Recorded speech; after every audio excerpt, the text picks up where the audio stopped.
What's cracking, YouTube? Happy Monday. It's your boy Matty B. Welcome back to the channel, and as always, thank y'all very much for tuning in. Really appreciate each and every one of you. For today's video, we're going to do a post-race review from round 3 of the MXGP World Championship that went down in Switzerland over the weekend. And wow, that was a wild one. We saw DNFs and a disqualification out of several of the main contenders in the 450 class, like Lucas Kunin and Jeffrey Hurlings. A first MXGP win from a Euro turned American racer, then turned back Euro at the National, and he did it with a 1 and a 6. There were crazy scores all across the board in the 450 class on a very tricky, rutted, and wet track that looked to be about as fun as a joyride with Tiger Woods. Rain in the Swiss contract made things brutal, and then just to add to all that, the 450 class could not be any more wide open in terms of the point standings right now. And then the 250 class was eventually won by the defending champ, but it did not come without a fight from several riders and some more heartbreaks in the chain breaking department. We had like 6 or 9 chains leave the chat on the weekend, and then unfortunately, Camden McClellan's points lead left the chat as well after a bad weekend. And we'll talk about all that and more in today's video. But before we do that, you guys know the deal. Got to thank the channel sponsors. They help make it possible for me to get to all the races and all the places that I go to bring you guys the content that I do. So please do me a favor and go check them out. Huge thank you to ASV Inventions, home of the Unbreakable Lever, Serious Studio, who can take care of all your merch needs, and the DesignLabCo.com. They got some great designs in their lab at their co, and if you need graphics, look no further than there. I have links and discount codes in my video description, and if you guys buy from them, a small portion of the sale goes to me to help keep us going. So if you're supporting them, you are literally supporting me. And also, I'm doing the TV announcing for the GT Arena Cross Series on Fox Sports 1 and Fox Sports 2 with Daniel Blair. Here's the airing schedule. Would really appreciate it if you guys would tune in. Not only will entertainment be guaranteed in your contract, but it'll also help me keep my job. But thank you guys again for watching. Hope you enjoyed today's video.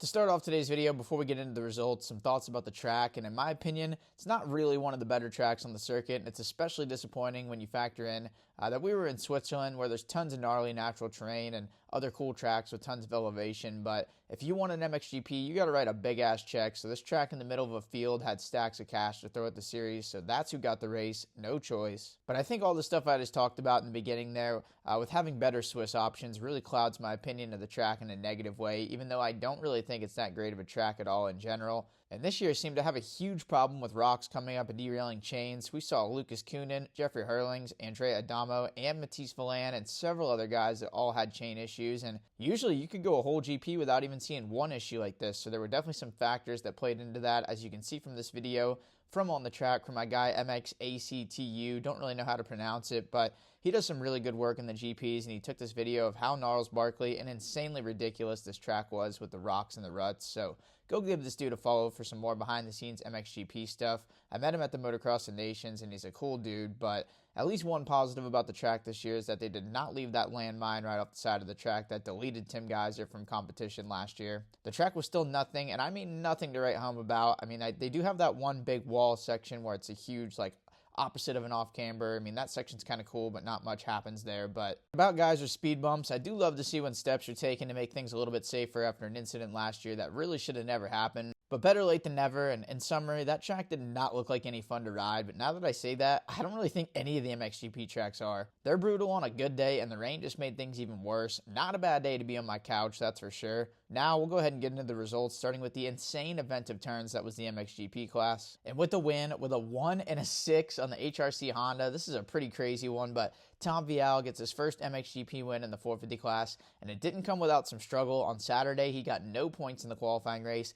got absolutely cleaned right out by his teammate Ruben Fernandez. And in the MXGP series, the starts are super unfair. Like, if you line up in the inside, it's usually like pretty much a straight line to the first corner, and Vial had like 16th or 17th gate pick, something really crappy. So he pulled the rabbit out of the hat in the first moto to pull the start from out there, but in the second moto, he was super buried. Then he had a crash on the way through, but he still got the 6th, ended up getting the overall win, and crazy enough, he actually could have gotten, I believe, 8th in this moto. He could have gone 1-8 and still got the win, but a great ride for Tom Vial. He's doing way better than I would have expected, and I'm kind of starting to think he's going to be a factor in this championship for at least quite some time, because I think he's just going to be one of those guys that he's there every moto, he just stacks points, and he's right there in the point series, in the point standing, excuse me.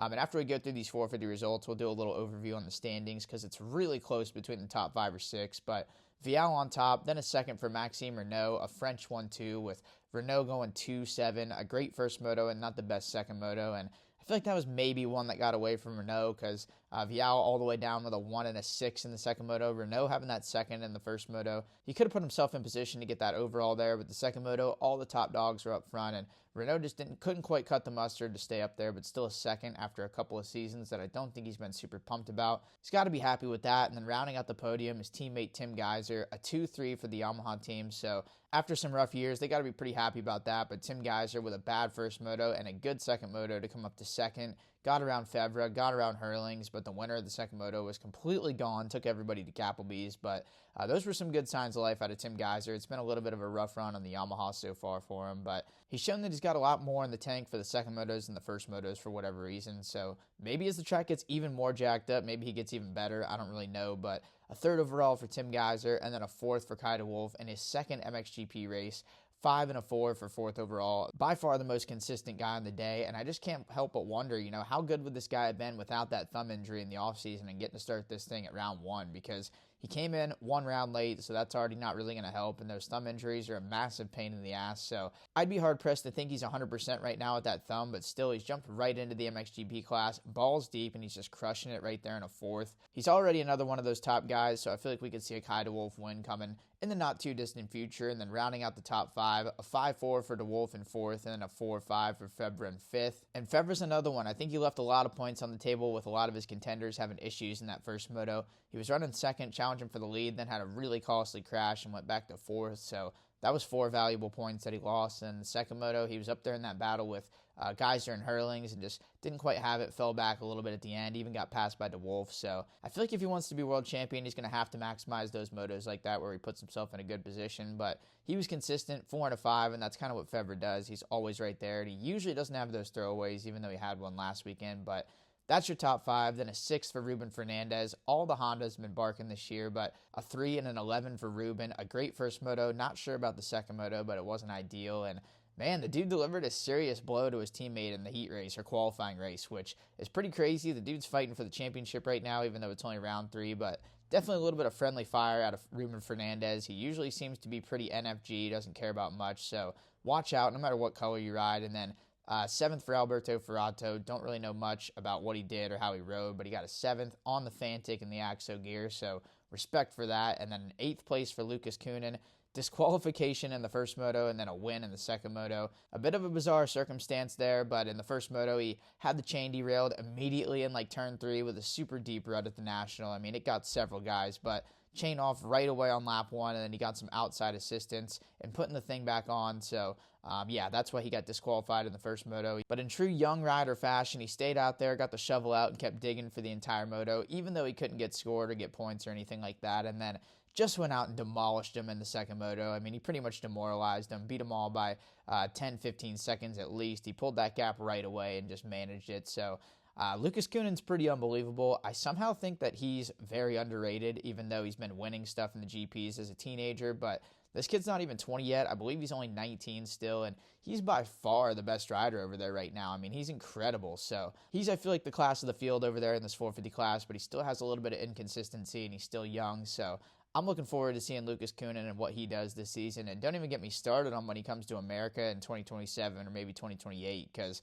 that guy's going to be a factor, and he's going to be exciting. But then in the 9th spot, we had Calvin Vlanderen on the Ducati, and I feel like Ducati's been under fire over there because of how it's going with Jeremy Seewer. So it's cool to see Vlanderen at least put in some decent rides and make that bike look good over there. And then rounding out the top 10, Jeffrey Hurlings, a DNF and a 3. Another chain derailment in the same exact spot as everybody else that derailed it. I guess that rut down there was dug down to China, but a huge points loss for Hurlings. He finally gets some points in the qualifying race after 2 weekends in a row of no points scored on the Saturdays. He wins the qualifying race here just to get a DNF the next day and lose 25 points. He wasn't actually going to win, but he lost a good handful of points, and he would be the points leader without this DNF right now. But then again, Kunin would be the points leader without the DSQ, even though he is still the points leader. But a lot going on, a lot of moving parts, but Hurlings, not really quite the weekend I was expecting out of him, because everyone's talked about how the Honda's a little better on hardpack and this and that, so I figured he would be a little bit of a step above that this weekend, but didn't have much for Kunin, didn't even really quite have enough to fight off Geiser in that second moto, but still, to get that 3rd place in the second moto, you want to be on the podium every weekend if you want to be a championship guy, and you want to stay healthy most of all, and that's what Hurlings has had the most trouble doing, and he's still healthy, so I feel like that's a win for him. But that's the top 10 in the MXGP class. And then one more guy I wanted to point out, a 23rd for Arnaud Tonis. What a legend. Home GP, Swiss rider. I didn't even really realize he was out there until I combed through the results a little bit, but shout out to Arnaud Tonis for still just being a legend and being out there. And then when we look at these 450 points, we'll just do a brief little overview, but Kunin's out front at 136, and then -7 in second is Vial, then Hurlings is third, 12 points back. Maxime Renault is fourth, 19 points back, and then fifth is Geyser. He's 20 points back, with Fevre sixth, 23 points back, so very tight point spread. All the top 6 guys within one moto's worth of points, so a really good championship shaping up heading forward here in the 450 class. And then after Fevre, big gap down to Adamo. He's 52 down, but then we got Adamo, Fernandez, Vlanderen, and De Wolf rounding out the top 10, so that's only after 3 rounds, though. I mean, this is like a 20-round championship. It goes from now till I don't even know. It might not end until like 2029, so they're going to be in it for the long haul, but stay tuned. This thing's going to get good. Then to run through the MX2 class or the 250 class real quick, and full disclosure, I didn't watch the full MX2 motos or anything like that. I did watch the full MXGP 450 motos, but the 250s, I just saw the highlights and I know the results and all that, but I do know what went down. The win went to Simone Langenfelder with a 1-3. The defending champ just doing what the defending champ does, putting himself in position for another championship run, while all of his main contenders, or a lot of them, have been having a lot of trouble through these first 3 rounds, but a very consistent first 3 rounds and a points lead for Langenfelder, just doing exactly what he came here to do. And then a second overall for Guillaume Ferez, a 4 and a 1. And I've been so stoked to see how good Guillaume Ferez has been this year. He didn't really get a fair shake of it whenever he came to America and rode for Stars. So to see him have to go back home on the Triumph team, but making it happen and making it work, getting moto wins and stuff like that, really love that. He seems like a really good dude and a really talented rider as well. So it's just cool to see it all come together. And then a third overall, we finally got some signs of life and don't have to put his face on the front of a milk carton, but we got Liam Everts with a 3 and a 2. Almost won that second moto, was right on the back of Guillaume Ferez. They almost tied for the damn win in Moto 2, but after a really lackluster couple of first 2 rounds, now we got the Liam Everts that we all know and want to see. So I feel like he's somebody that if he's firing on all cylinders, he could really challenge Simone for the championship or a lot of wins, even though he's already had a pretty bad start, but he's just got to get that thing rolling and get some good results clicking off. But a great weekend for Liam Everts. And then what do you know, another bit of inconsistency for Sasha Kunin, 4th overall with a 2 and a 7. The second was great, the 7 not so much, and I feel like that's a lot of what we're going to see out of Sasha this year. It's just kind of what he does. It's in his contract. And then rounding out the top 5, we got Valerio Lata, a 5 and a 4, very consistent for 5th for the Honda HRC rider. And he's one of the younger ones. Him and Matisse Villan, I feel like they are building up to be some serious title contenders in the next couple of years, but they just came from EMX 250, and they're finding their footing in the MX2 class, and they're doing a really good job of it. And then 6 and 7, the older Resolus was 6, and the younger Resolus was 7. Shout out to the older one. I think his name is Carlos, but good on you to beat the younger brother. I feel like the younger brother always wipes the floor with you, so way to turn the tables on that one. And then an 8th for Kai Carson Makers, the second top 10 in a row for him, a 9th for Jens Walvert, and then a 10th for Kaz Volk, who's riding a TM of all things. That's wild. And then 2 more guys we got to talk about, an 11th for Matisse Villan, a DNF, and a 5. And this dude got boned, man. I feel so bad for him. Whole shot of the qualifying race, immediately crashed and went down, had to come back through the field. Then he gets out front again on Sunday in the main race in Moto 1. He's checking out, he's gone. He's doing the whole 11 a.m. at the motel routine because he's checking out, and he has the whole rock and the chain deal and derails the chain. That took him out of the first moto. A really strong comeback ride, second moto, but the damage was done. And man, that just sucks because the dude's got a lot of potential. I predicted him to be a GP winner this year, and I think it's coming, but it just wasn't in the cards for Switzerland. And then last but not least, I hate that this happened, but a 13th for Camden McClellan, an 8th and a DNF, and he loses the points lead after a pretty disastrous day. I'm not sure what happened in the first moto, but I think he found himself fighting through the field pretty hard, just fighting for his life just to get an 8th. And then second moto, I think he had a pretty big crash, was down for a while with the medics and all that, but I do think it's going to buff out. I think he's going to be okay for the next couple of rounds coming up. And yeah, that's good to see because he's one of the contenders. We always want to see the top guys fighting with all the rest of the top guys, but that's a big blow to the championship run. And we got Simone out front, who doesn't really have days like an 8 DNF too often. So yeah, that's a big hit for McClellan, but he's been riding really good this year. I'm sure he'll be back with a vengeance and try to at least get some race wins and claw his way back into this thing. But yeah, that's all I got for you guys for today's video. As always, please let me know in the comments what you thought of it, if you liked it, if you disliked it, if you agree with my takes, if you disagree, if I'm just a cooked unit idiot, or if the video just sucks. Whatever you want to do, if you want to throw hate my way, if you want to be nice, whatever you want to do, not really a problem for us. We don't mind, but we got the next round in Italy in MXGP for the insanely deep sand GP National at Rio Lasardo. I had actually kind of started to come up with some plans to go to that GP and the following one in Trentino, but some things kind of came up and filled up my contract, so we aren't going to be able to go this year, but maybe one day. I'd like to possibly do a trip to hit 2 GPs later in the calendar, so stay tuned to the possibility of all that, but that's all I got for today. Like I told you guys, thank you very much for tuning in. Really appreciate it, and I'll catch you guys in the next one. No choice.